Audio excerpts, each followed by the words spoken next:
de información son muy poderosas y en cierta forma han democratizado la información, ¿verdad? Todos sabemos que, bueno, todos los que tenemos cierta edad recordamos el tiempo antes del Internet, ¿verdad? Y vemos ahora la cantidad de medios que tenemos a nuestro alcance, ¿no? Cualquier persona puede ser un comunicador. Cualquier persona puede tener un canal de información, una página de Facebook, YouTube, TikTok, Twitter, Snapchat, largo etcétera, de medios que tenemos a nuestra mano. Y también tenemos, por ejemplo, los medios más privados que van de persona a persona y es muy difícil detectar lo que se transmite allí porque, por ejemplo, en WhatsApp va de persona a persona, no hay una forma centralizada, entonces es muy difícil parar la desinformación que va por WhatsApp. Espero que no se escuchen porque me están entrando notificaciones. Bueno, cuando yo estudié comunicación social en Venezuela, en la Universidad Católica Andrés Bello en Venezuela, en la teoría de comunicación se estudiaban los conceptos de un filósofo canadiense que se llamaba Marshall McLuhan, seguramente ustedes lo han escuchado nombrar, quien decía que el medio es el mensaje. ¿Qué quiere decir esto? Que la forma en que se dicen las cosas o las herramientas que se usan influencian la percepción del mensaje. En esta era de instantaneidad, de abundancia extrema de información, muchas veces la percepción que tenemos es confusa. En vez de estar más claros, porque tenemos más información, nos abruma, nos sobrepasa la información. Sin embargo, yo siempre he mantenido que nosotros, los ciudadanos de a pie, los consumidores de información, tenemos una responsabilidad. A menudo yo escucho quejas sobre los medios, ¿no? La gente dice, los medios tienen la culpa, ¿no? Tanto los tradicionales, la televisión, la radio, etcétera, como los digitales. Los medios se culpan de una u otra cosa, ¿no? Sin dejar de criticar y de hacer crítica inteligente a los medios, que me parece muy bien, creo que culpabilizar solamente a los medios es algo cómodo. Y es algo que a mí como comunicadora me molesta hasta cierto punto porque es como si el consumidor se lava las manos de lo que está consumiendo. Todos nosotros tenemos un sentido común, todos nosotros sabemos leer, muchos de nosotros tenemos acceso a educación, sabemos lo que es la ciencia y sabemos discernir entre una información y la otra, o podemos saberlo si utilizamos las herramientas adecuadas.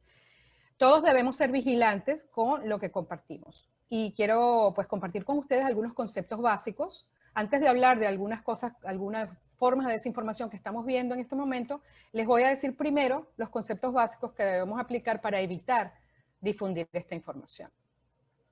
Lo primero que voy no sé, aconsejar, digamos así, aunque no me gusta aconsejar, me aconsejo primero yo a mí misma, es que hacer una pausa antes de compartir cosas que nos llegan por medios sociales. Sobre todo aquellas cosas que generan emociones fuertes, ¿no? Que recibimos un post que dice algo que nos va a servir la sangre. Bueno, párele antes de compartir. Ese tipo de post está hecho para generar emociones y para que se comparta rápidamente y corremos el riesgo de pasarlo sin pensar y contribuir a la desinformación. A menudo yo recibo informaciones que me manda la gente por medios sociales, ¿no? Un ejemplo es la típica cadena de Facebook, esta que te llega inbox y te dicen, a partir de mañana van a cobrar una mensualidad por Facebook. Comparte este texto y llena esta información, ¿no? Esta, digamos, es un poco inocua, ¿no? Pero hace años que da vueltas y la gente todavía la sigue pasando. Mi consejo cuando usted reciba algo que parece un poco raro es que simplemente haga un Google. Vaya a Google y pregúntele a Google. A menudo ya esa información ha sido verificada o desverificada por personas especializadas y profesionales, ¿no? Otra cosa muy importante es de dónde viene esa información. Lo que en comunicación llamamos la fuente. ¿Quién está difundiendo esta noticia? ¿Cuál podría ser el objetivo? Estos personajes que están hablando, ¿quiénes son? ¿Quiénes son estos médicos que dicen ser los médicos de la verdad? ¿Cuál es su background? Por poner un ejemplo, ¿no? ¿Quién es este influencer, este personaje de YouTube que alega que el COVID se cura con tal o cual brebaje, ¿no? ¿Son personas calificadas? ¿Qué hay en su pasado? ¿Tiene un perfil político? Todas estas preguntas hay que hacérselas Yo sé que es complicado para la mayoría de los que no se dedican a esto. Muchas veces es posible discernir la fuente. Yo personalmente confío más en los medios establecidos y los periodistas, científicos y personas con un currículum conocido, no en personas que simplemente tienen muchos seguidores en YouTube. Aunque, por ejemplo, les voy a dar otro ejemplo que está dando vueltas por el mundo, ¿no? Aunque Miguel Bosé sea muy conocido y yo sienta que es un cantante muy chévere y mi amante bandido, eso no significa que está calificado para decirnos si debemos usar mascarilla o seguir las instrucciones de los epidemiólogos. Otra estrategia a seguir es seguir diversos medios de información y seguir una noticia a través del tiempo. No simplemente de buenas a primeras llegar a una conclusión sobre esta supuesta medicina que cura el COVID, que algunos presidentes promovieron y que de hecho se intentó usar en un principio cuando no se sabía nada del virus, los médicos la estaban usando, pero que posteriormente se hicieron investigaciones, numerosas investigaciones, que llegaron a la conclusión de que no tenía un efecto, en general, en la gran mayoría de los casos de COVID. Se estaba, sin embargo, promocionando como una cura mágica. No es la única que se ha promocionado. Hay herramientas muchas veces, dependiendo de la lengua que uno hable, ¿no? Aquí en Estados Unidos tenemos FactCheck, PolitiFact, Snopes, pero en su país hay medios que se dedican, hay periodistas que se dedican a verificar información y toman informaciones que están dando vueltas por ahí y buscan si son creíbles o no son creíbles, ¿no? Le recomiendo que usted busque su fuente creíble de información o de verificación de datos. El virus del COVID-19, lo que sabemos de él es que es una verdad inmutable y que al virus no le importa si usted cree en él o no. Aquí en Estados Unidos tenemos muchísimos casos de personas que salieron diciendo que no creían en el virus, que no creían en las mascarillas. Uno de ellos es un ex candidato a la presidencia que se llamaba Herman Cain, partidario del presidente Trump, y que dijo que el virus no era un problema y que no iba a usar mascarillas, y apareció en un evento de Trump sin mascarilla. A los 10 días fue hospitalizado por COVID y a los pocos días murió. Cosa que es lamentable, ¿no? Porque es una muerte que podía haberse prevenido. El problema es que cuando el que riega desinformación es el gobierno, es doblemente problemático, porque no solo contribuye a desinformar por razones políticas, sino que genera desconfianza en las instituciones en momentos en que necesitamos todo lo contrario. Bueno, en relación al tipo de cosas que estamos viendo, cuando COVID empezó por ahí en marzo, abril, empezamos a ver diversas olas de desinformación, algunas con buena intención. Hay gente que distribuye cosas como posibles curas caseras, por ejemplo, ¿no? O simplemente que hay que reforzar el sistema inmunológico, cosas que sí pueden ayudar en síntomas, pero que no curan el COVID-19. Hemos visto de todo, desde el uso político hasta las teorías conspirativas, los vendedores de algún producto milagroso o promotores de imagen que usan ciertos conceptos para promoverse ellos como personalidades, ¿no? Hemos visto teorías conspirativas como la famosa de Bill Gates, que es enorme y ha ido por todo el mundo, la amplificación de los temas antivacunas, antes de que siquiera exista la vacuna del COVID, y diversas teorías sobre cómo se generó el virus. Hemos visto personas que niegan totalmente su existencia, etc. Obviamente este no es el único tema que genera desinformación, pero quizás las consecuencias son las más peligrosas. Una cosa es hacerse preguntas sobre la seguridad de las vacunas y otra es tener una total ignorancia sobre la historia de lo que las vacunas han logrado en la historia de la humanidad y decir desde ya, como hace un porcentaje de los norteamericanos, en que uno no va a utilizar la vacuna del COVID cuando ésta exista. La consecuencia va más allá de esa persona que toma esa decisión considerada personal.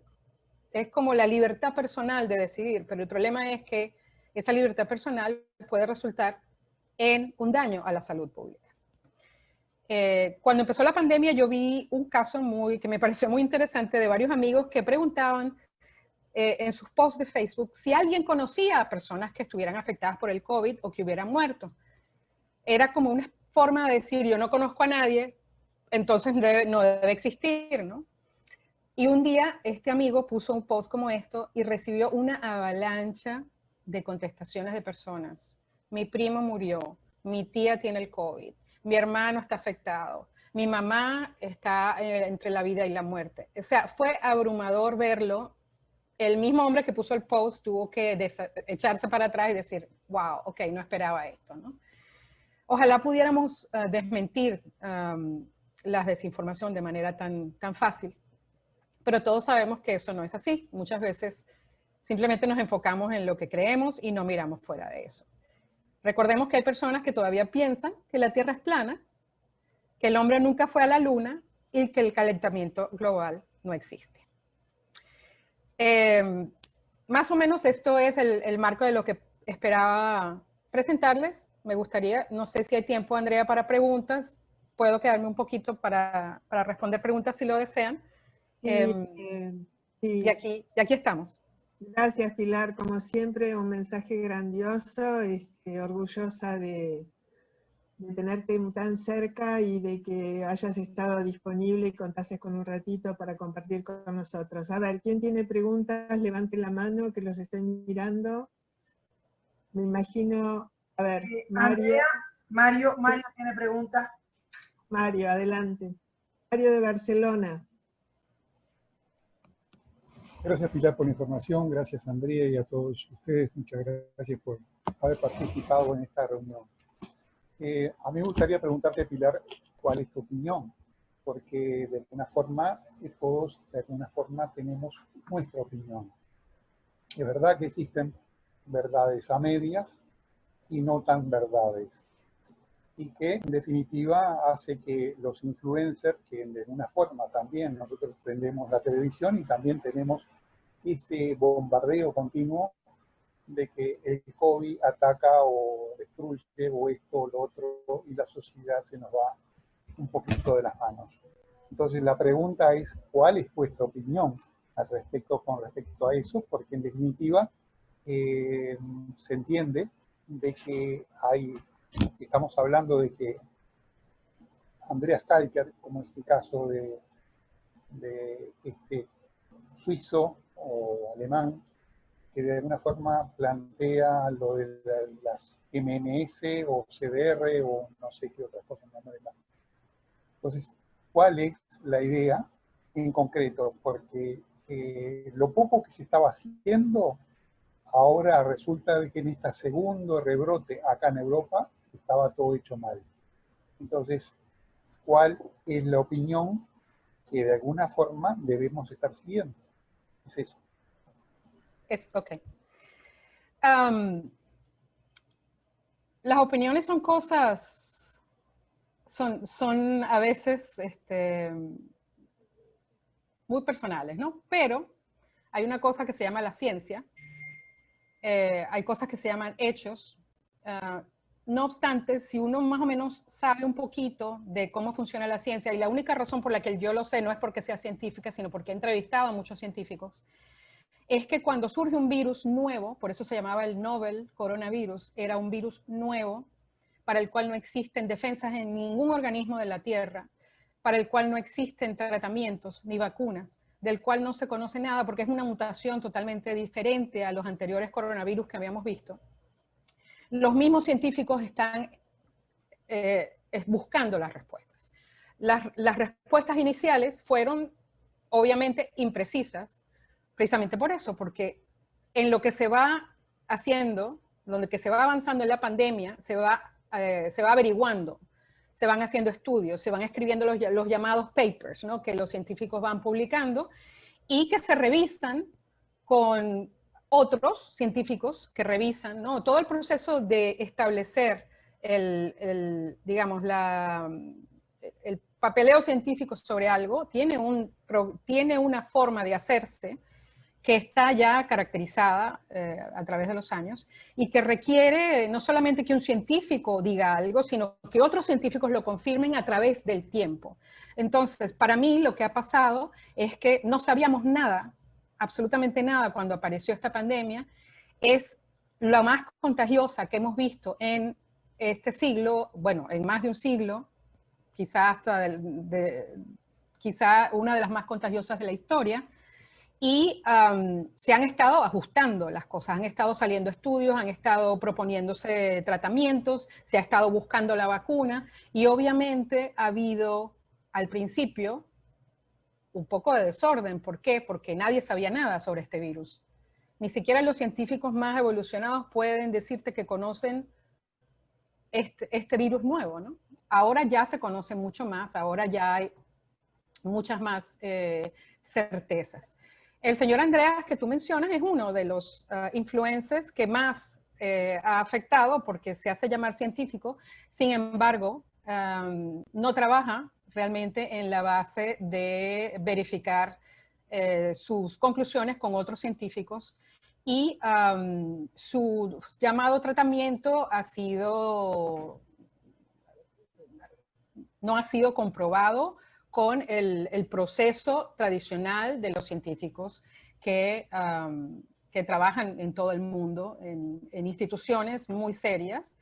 El señor es un fenómeno mediático y bueno, y se ha hecho famoso difundiendo esta información. No hay ninguna verificación de esto. De hecho, hace poco leí que ha habido varias muertes de personas que han tomado este MMS o hidróxido de cloro, creo que se llama. Es solamente uno de los brebajes, ¿no?, que se han difundido. Yo creo que yo personalmente confío en la ciencia establecida.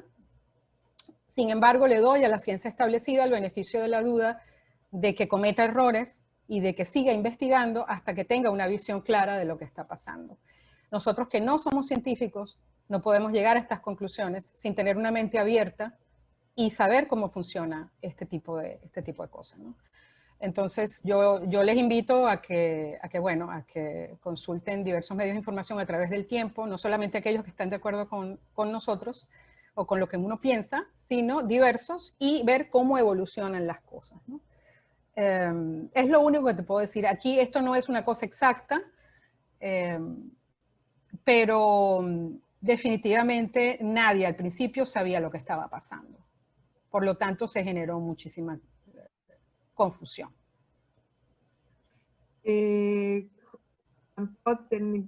Meji, te doy la palabra entonces.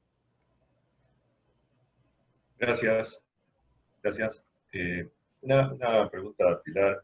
Independientemente de lo que comentás, es cierto, el mundo científico también está confundido y también está tratando de encontrar orígenes y causas y soluciones, ¿verdad?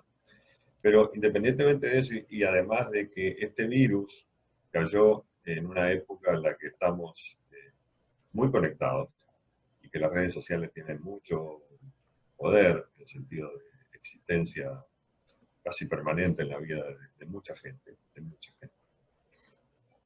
y que además este virus golpeó a los países ricos, cosa que con otros virus anteriores no había sucedido. ¿Cuál es tu opinión respecto de la posición que están tomando, de la actitud que están tomando la mayoría de los gobiernos del mundo, de tratar de controlar el virus mediante el control represivo de la población? Porque se está viendo en todos lados. Es decir, aquí en Chile es terrible. Hay que pedir permiso para todo, los carabineros te paran en la calle si no hay un permiso, casi que no sé, es como que hubieran matado a tu madre porque no tenés el permiso, no sé, salí a pasear el perro, no me jodas, ¿no? Entonces, y estoy solo en el medio de la nada, por ejemplo, cosa que me ha pasado. Entonces, hay una tendencia a nivel mundial, desde las administraciones, desde los gobiernos, a reprimir a la gente. Hace casi un año, o va a pasar un año seguramente, que va a estar la humanidad encerrada. Lo cual, como decíamos ayer, tiene sus ventajas. Va a bajar la cantidad de gases de efecto invernadero y otras cosas, pero también va a aumentar la contaminación en los océanos por mascarillas tiradas, porque seguimos siendo los mismos desordenados de toda la vida. Entonces, con respecto a ese tema, de esa actitud que se ve a nivel global por parte de los gobiernos, ¿cuál sería tu opinión? Te agradezco de antemano. Gracias, José. Mira, te voy a contrastar eso con lo que ha pasado aquí en Estados Unidos, donde no ha existido esa actitud.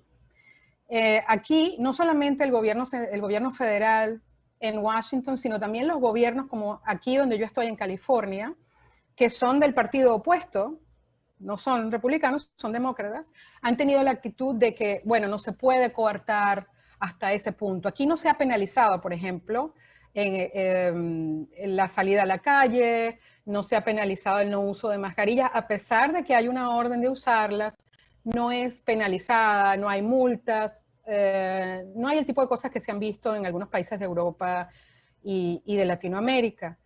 Y bueno, el resultado es, Estados Unidos tiene la explosión de casos de COVID-19 más grande del mundo.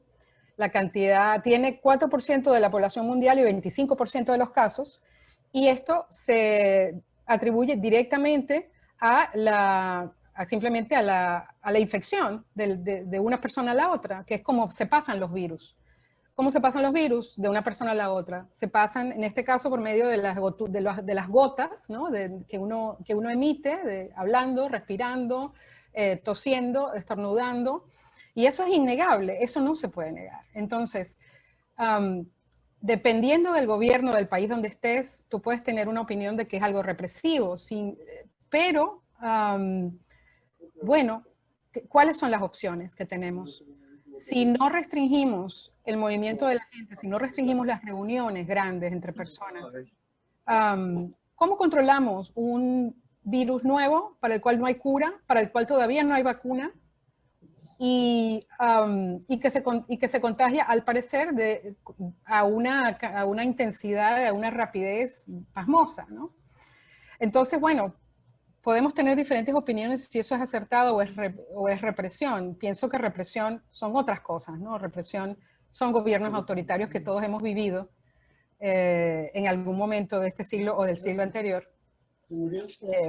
Y para mí esto es simplemente un dilema de la humanidad, ¿no? ¿Qué vamos a escoger?